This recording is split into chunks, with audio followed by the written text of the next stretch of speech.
wujud Ekaristi petang ini untuk arwah Bapak FX Irianto yang dipanggil Tuhan 40 hari yang lalu.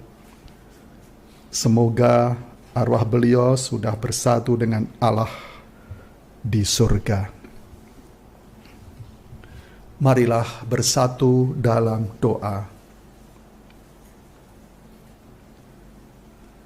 Allah Bapa Maha Luhur, Engkau datang di tengah-tengah kami dalam diri putramu, bukan dengan pameran kekuatan dan kekuasaan, melainkan sebagai Raja Damai, lemah lembut dan rendah hati. Kami mohon, datangilah kami agar kami dapat mengangkat pikulanmu, selalu lemah lembut dan rendah hati seperti putramu, serta mewartakan damai-Mu kepada semua orang. Demi Yesus Kristus putramu, Tuhan dan pengantara kami, yang berkuasa sekarang sampai sepanjang masa. Amin.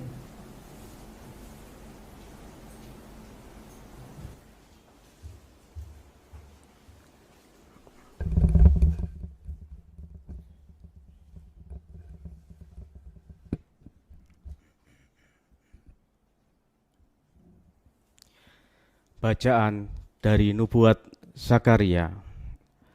Beginilah firman Tuhan, bersorak-sorailah dengan nyaring, hei putri Sion, bersorak-sorailah, hei putri Yerusalem. Lihat, rajamu datang kepadamu, ia adil dan jaya. Ia lemah lembut dan mengendarai seekor keledai beban yang muda.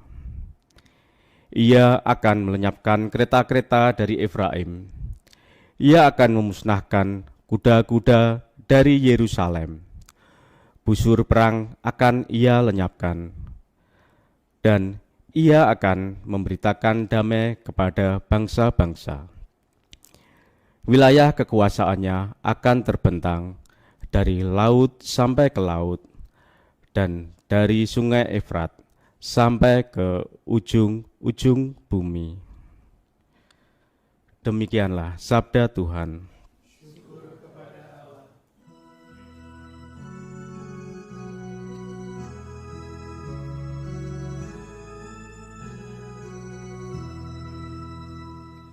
Tuhan Rajaku, agunglah nama-Mu.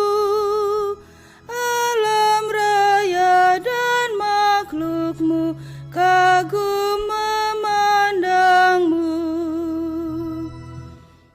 Tuhan Rajaku, agunglah nama-Mu. Alam raya dan makhluk-Mu, kagum memandang-Mu. Aku hendak mengagungkan Dikau, ya Allah, ya Rajaku. Aku hendak memuji nama-Mu untuk selama-lamanya. Setiap hari aku hendak memuji Engkau dan memuliakan nama-Mu untuk selama-lamanya. Tuhan Rajaku, agunglah nama-Mu. Alam raya dan makhluk-Mu, kagum memandang-Mu. Tuhan itu pengasih dan penyayang, panjang sabar dan besar kasih setianya. Tuhan itu baik kepada semua orang, penuh rahmat terhadap segala yang dijadikannya. Tuhan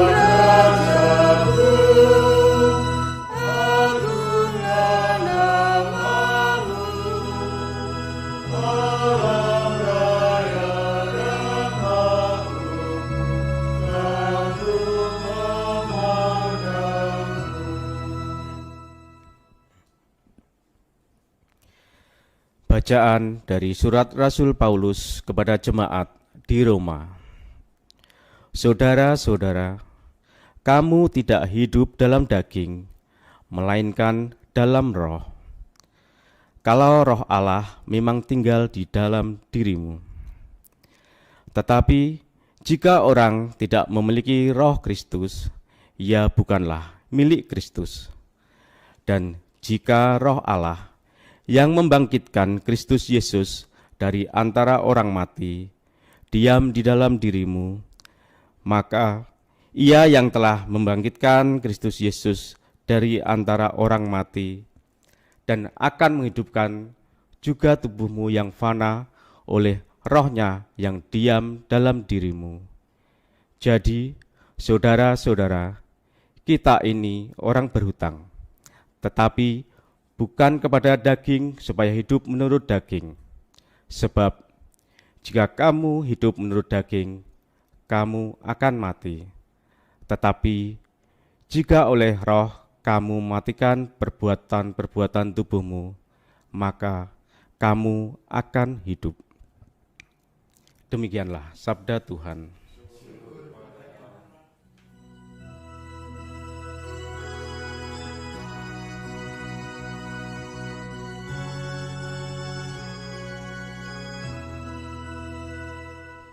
Haleluya, haleluya, haleluya,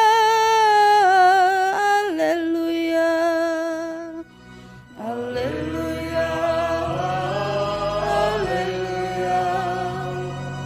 haleluya, haleluya. Terpujilah Engkau Bapa, Tuhan langit dan bumi, sebab misteri kerajaan Kau nyatakan kepada kaum sederhana. Haleluya, haleluya, haleluya, haleluya, haleluya.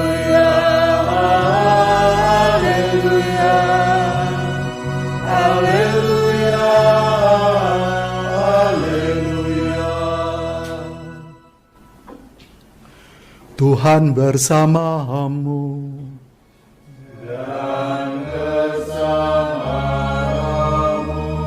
Inilah Injil Yesus Kristus menurut Santo Matius.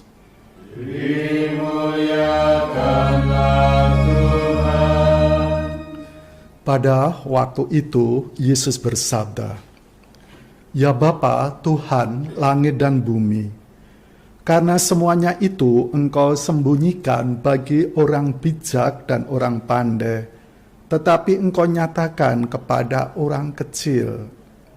Ya Bapa, itulah yang berkenan kepadamu.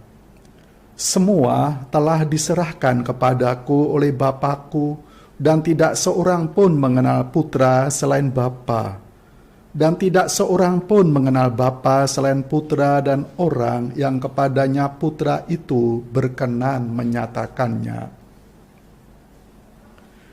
Marilah kepadaku semua yang letih, lesu, dan berbeban berat. Aku akan memberi kelegaan kepadamu. Pikulah ku yang kupasang dan belajarlah padaku, karena aku lemah lembut dan rendah hati, dan jiwamu akan mendapat ketenangan. Sebab ku yang kupasang itu enak, dan ringanlah bebanku." Demikianlah Injil Tuhan.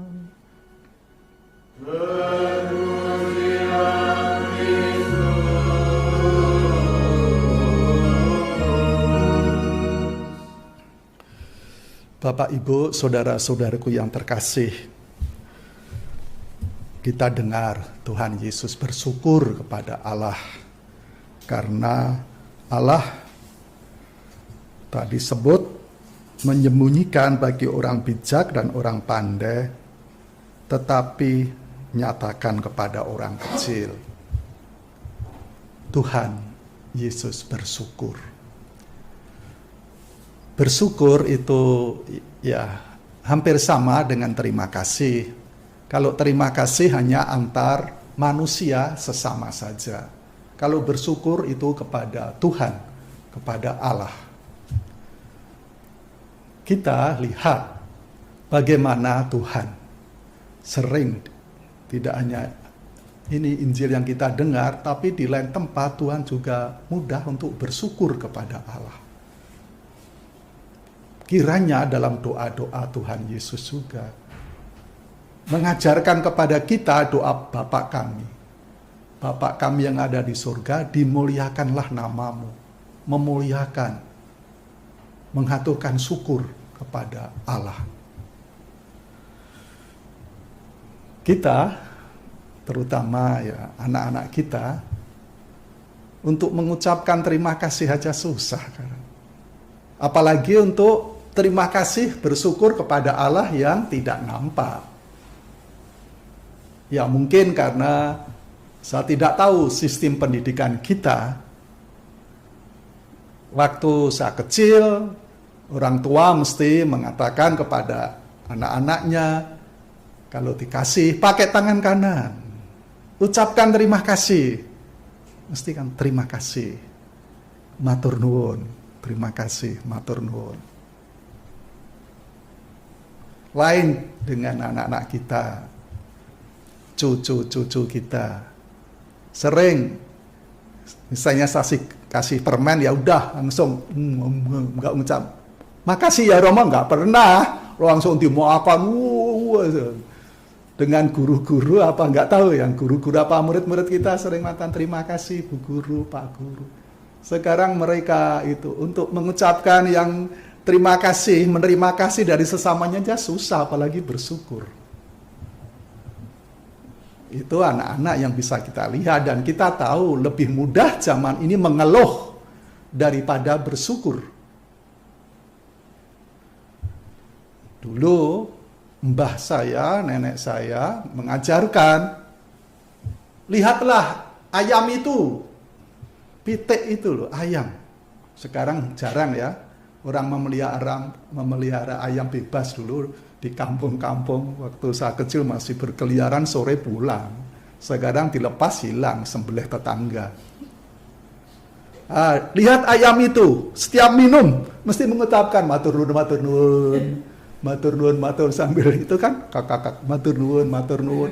Lihat ayam itu, setiap minum apa saja mesti matur nuwun, bahkan mau disembelih, kasihan matur nuwun, matur nuwun, bahkan mau disembelih. Terus saya dinasihati, coba setiap hari bangun tidur kamu bersyukur dengan satu hal pun dalam hidupmu itu. Saudara-saudariku, mari kita setiap bangun tidur mencoba untuk mengaturkan syukur dengan cari satu alasan. Sehingga hidup kita hari itu selalu sebagai ungkapan syukur. Satu saja. Kalau kita mudah ya, terutama saya, Tuhan, aku isih urip, saya masih hidup. Tuhan, aku bersyukur, saya masih hidup. Sudah satu saja. Sekarang begitu banyak orang yang mengeluh, memang banyak alasan untuk mengeluh, tetapi coba saudara-saudariku, hidup kita kalau diwarnai syukur itu berbeda. Cari setiap hari bangun tidur, aku mau cari satu alasan aku harus bersyukur. Aku sehat. Sahabatku yang masih hidup. Dan cari alasan, aku bisa melihat matahari. Cari saja supaya untuk mudah cari satu alasan untuk selalu bersyukur mengawali hari itu. Sehingga dengan demikian kita hidup penuh syukur, dan syukur yang terutama apa? Ya Ekaristi itu. Maka kita diminta supaya bisa merayakan Ekaristi. Karena Ekaristi kan bersyukur. Mengapa bersyukur? Tuhan menyelamatkan aku. Tuhan Yesus menebus aku. Itu Ekaristi, bersyukur. Ekaristi biasanya ya pagi hari supaya itu sebagai ucapan syukur. Syukurku yang terutama karena Tuhan menebusku, menyelamatkanku, tidak hanya menyelamatkan aku, tetapi seluruh dunia ini, alam raya ini dalam diri Yesus Kristus, maka aku bersyukur. Ekaristi itu bersyukur. Itu yang pertama, Tuhan Yesus bersyukur. Mari kita juga bersyukur, saudara-saudariku. Dan saya kutipkan ya, saya sudah hanya buku saya saja, saya bacakan lagi. Bersyukurlah. Bersyukurlah apabila kamu belum siap memiliki segala sesuatu yang kamu inginkan. Saya kan ingin ini, tetapi kalau saya tidak bisa memiliki, ya bersyukurlah. Seandainya sudah, apalagi yang harus kuinginkan? Aku ingin handphone baru, kalau sudah ya apalagi? Terus ingin lagi. Pernah tahu saya katakan dalam khotbah saya yang lain, dulu waktu saya miskin saya ingin makan apa? Setelah sedikit kaya makan di mana? Setelah kaya makan siapa gitu. Ya karena ingin melihat terus. Maka bersyukurlah kalau aku masih belum memiliki sesuatu. Bersyukurlah apabila kamu tidak tahu sesuatu, karena hal itu memberimu kesempatan untuk belajar. Jadi aku tidak tahu, maka aku kesempatan belajar. Dan saya senang masa pandemi ini, lalu saya belajar dengan alat-alat elektronik itu, handphone macam-macam. Dulu saya jadul sekali. Namanya screenshot itu apa, sekarang baru tahu. Nah itu kan bersyukur, karena pandemi ini, Tuhan bersyukur karena pandemi. Dan saya bisa live streaming, seumur hidup saya jadi pastor 35 tahun, baru tahun ini ada live streaming, sebelumnya nggak pernah. Mungkin Bapak Ibu juga demikian. Bersyukurlah untuk masa-masa sulit. Di masa itulah kamu tumbuh. Tumbuh. Dalam masa sulit. Di Cepu itu pohon masa kemarau yang panjang, yang hidup hanya pohon jati. Pohon jati kadang-kala dibakar. Dan setelah semua terbakar yang pohon lainnya mati, nanti hujan pertama tumbuh lagi. Harganya mahal. Karena banyak tantangan, banyak kesulitan, hidup di tanah yang keras. Maka bersyukurlah kita untuk masa-masa sulit. Di masa itulah kita tumbuh dengan banyak tantangan dan kita menjadi manusia yang karakter. Bersyukurlah untuk keterbatasanmu, karena itu memberimu kesempatan untuk berkembang. Bersyukurlah untuk setiap tantangan baru, karena itu akan membangun kekuatan dan karaktermu kalau ada tantangan baru. Ya, membangun karakter kita. Bersyukurlah untuk kesalahan yang kamu buat, karena itu akan mengajarkan pelajaran yang berharga. Kita sering mengatakan, manusia tidak sempurna, manusia tidak sempurna. Saya sering mengatakan gitu. Contohnya siapa? Aku sendiri. Banyak orang sombong, wah dia salah, tapi dia menghakimi. Saya mengatakan kita semua tidak sempurna, saya tidak menyalahkan. Contohnya aku dewe, saya sendiri saya tidak sempurna. Saya akui. Meskipun imam, imamnya suci ya, tidak. Saya imam tidak sempurna. Karena itu akan mengajarkan pelajaran yang berharga untuk rendah hati. Bersyukurlah bila kamu lelah dan letih, karena dengan itu kamu telah membuat suatu perbedaan. Mungkin mudah bagi kita bersyukur atas hal-hal yang baik. Hidup yang berkelimpahan datang pada mereka yang bersyukur juga atas masa surut. Rasa syukur dapat mengubah hal negatif menjadi positif. Masa masa pandemi corona ini masa surut, tapi coba usahakan supaya saya tetap bisa mengucapkan syukur, sehingga bisa mengubah yang negatif menjadi positif. Temukan cara bersyukur atas masalah-masalahmu dan semua itu akan menjadi berkah bagimu. Itu bersyukur. Lalu tadi Tuhan, saudara-saudariku, mengenai marilah kepadaku yang letih dan lesu. Di sini kalau di gereja ada patung Tuhan Yesus yang selalu mengundang, marilah kepadaku yang letih lesu. Mengapa saya susah bersyukur? Karena aku sering letih lesu. Di dalam hidup ini kita memang sering letih lesu, normal. Gak ada orang yang senyum terus kecuali wong edan. Kita sering japrut, kita sering lelah, kita sering capek, letih, lesu, normal itu. Kalau Anda ingin gembira terus, hebat, jadilah orang edan. Nggak pernah kena corona meskipun udah kesana kemari, nggak pernah masuk angin, nggak pernah keroan, nggak pernah makanannya nggak karu-karuan, tapi nah itu Tuhan mengundang kita yang semua yang letih lesu, datanglah, mengundang kita, tidak memaksa. Nggak ada patung Tuhan Yesus sini antem ya, nggak ada begini atau begini nggak ada. Umat akan takut semua. Tuhan hanya mengundang.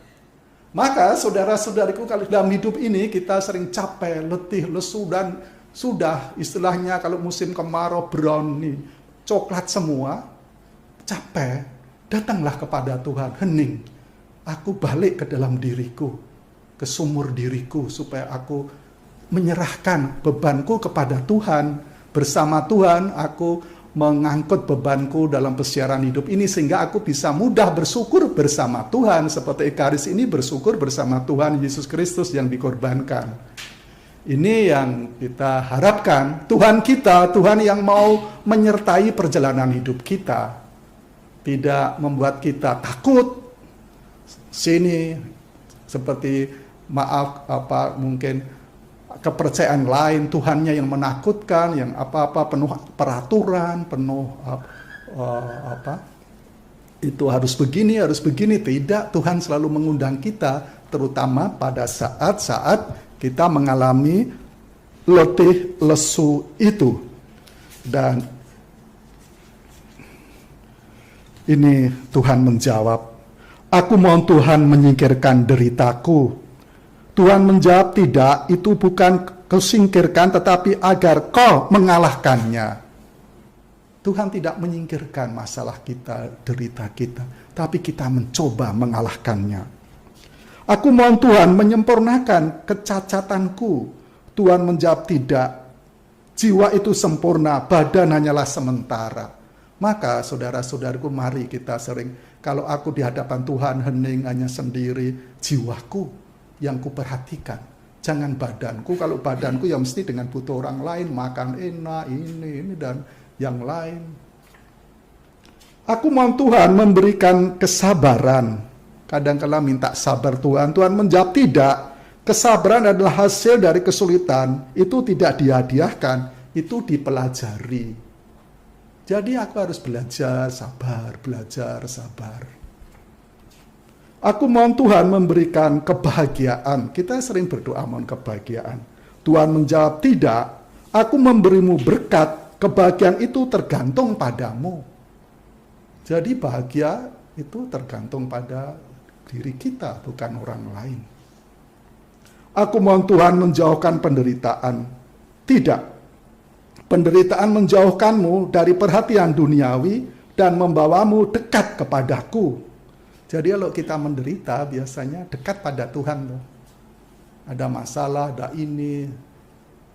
Di PHK rajin berdoa. Sebelumnya enggak pernah berdoa. Aku mohon Tuhan menumbuhkan rohku. Tuhan menjawab tidak, kau harus menumbuhkannya sendiri.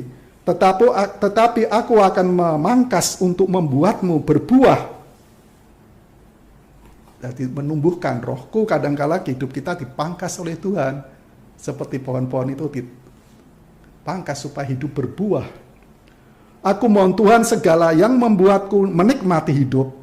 Tuhan menjawab tidak, aku memberimu hidup sehingga kau dapat menikmati segala hal.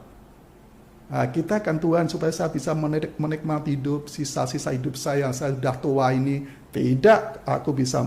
Tuhan yang penting aku memberi hidup dan aku bisa menikmati apa saja. Kadang-kala kan makan nasi sama tempe itu enak sekali loh. Kalau dikunyah 3, akhirnya kau mengerti. Dan ini yang diminta Tuhan. Karena Tuhan mengasihi kita, kita diminta mengasihi orang lain. Akhirnya kau mengerti hari ini adalah milikmu, jangan sia-siakan. Aku memberkatimu. Dan ini penting bagi kita. Bagi dunia, mungkin kau hanyalah seseorang. Bagi dunia, masyarakat, gereja, mungkin kau hanya seseorang. Tapi buatlah